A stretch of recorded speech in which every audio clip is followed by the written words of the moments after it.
बिस्मिल्लाहिर्रहमानिर्रहीम, अस्सलाम वालेकुम। आप देख रहे हैं फ़याज़ महमूद यूट्यूब चैनल। और इस वक्त जो पाकिस्तान में इंतखाबी जो दंगल है उसका दौरा चल रहा है। पहले डस्का का इंतखाबी मार्का हुआ और उसके बाद फिर 249 कराची का मार्का हुआ, लेकिन दोनों जो इंतखाबात थे मुतनाज़ा हुए। डस्का का तो बहुत ज़्यादा मुतनाज़ा हुआ इलेक्शन के, इवन की रीपोलिंग होना पड़ी।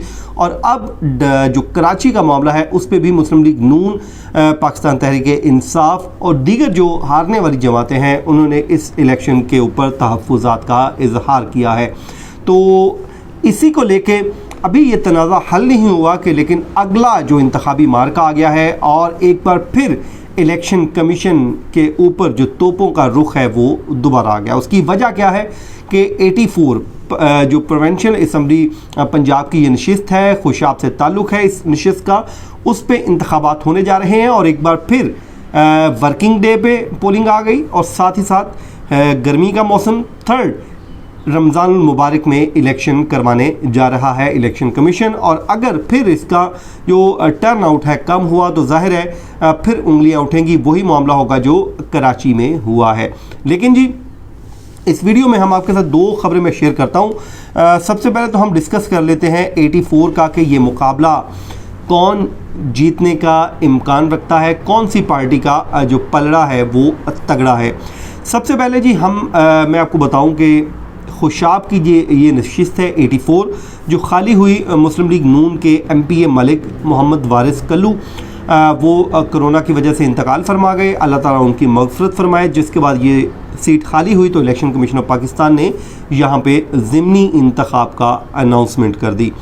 उसके बाद जी अब पार्टी जो टिकट्स हैं वो किस किस को दिए गए हैं। सबसे पहले जी मुस्लिम लीग नून ने मलिक वारिस कल्लू जो मरहूम हैं उनके बेटे बैरिस्टर मुअज़्ज़म शेर कल्लू को वो टिकट दे दिया है और वो अपने इस नशिस्त को दिफा करने के लिए सामने आ गए हैं कि वो अपनी नशिस्त दोबारा जीतना चाहते हैं।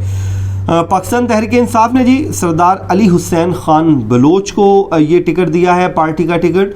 और उसके बाद पीपल्स पार्टी ने ग़ुलाम हबीब जो है उम्मीदवार, उनको टिकट दिया है। इसी तरह कलदम तहरीक लब्बैक पाकिस्तान ने हाफिज़ मोहम्मद असगर अली को पार्टी टिकट दिया है। उसके अलावा मजमूई तौर पे 8 उम्मीदवार इस इंतखाबी मार्के में हिस्सा ले रहे हैं और ये मार्का होने जा रहा है। इसमें मजमूई तौर पर 2,92,000 वोटर्स अपना हक़ रायदही इस्तेमाल करेंगे।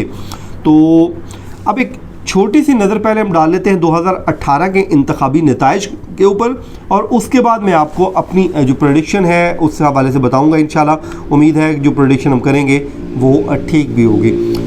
2018 में जी इस नशिस्त पे जो इंतखाब हुआ तो मलिक वारिस कल्लू जो इंतकाल कर गए हैं उन्होंने मुस्लिम लीग नून के टिकट पे इलेक्शन लड़ा था और 66,459 वोट लिए थे, नंबर 1, और वो ये नशिस्त जीत गए थे। दूसरी जो नंबर पे जमात आई थी वो थी पाकिस्तान तहरीक इंसाफ और उनके उम्मीदवार थे सरदार शुजा मोहम्मद बलोच।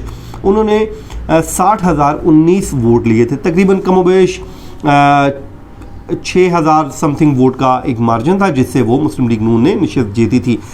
तीसरे नंबर पे जमात आई थी जी उस वक्त तहरीक लब्बैक, हाफिज़ शेर मोहम्मद सियालवी, उन्होंने 12,000 वोट लिए थे। और पाकिस्तान पीपल्स पार्टी के जो हिस्से में वोट आया था 2018 में वो सिर्फ़ और सिर्फ मोहम्मद अनवर ख़ान उनके जो उम्मीदवार थे उन्होंने 1358 वोट हासिल किए थे।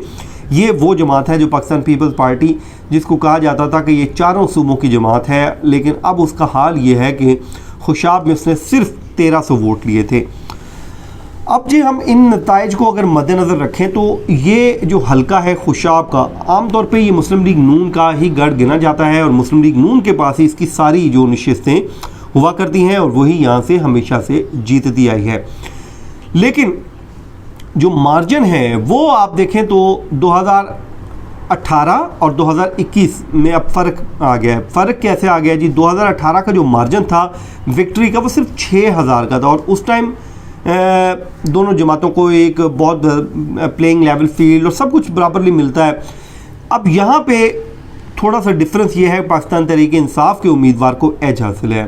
फेडरल गवर्नमेंट भी पाकिस्तान तहरीक इंसाफ की है, प्रोविंशियल गवर्नमेंट भी पाकिस्तान तहरीक इंसाफ की है। वोट का मार्जिन देखा जाए तो बहुत कम है, बहुत ज़्यादा नहीं है।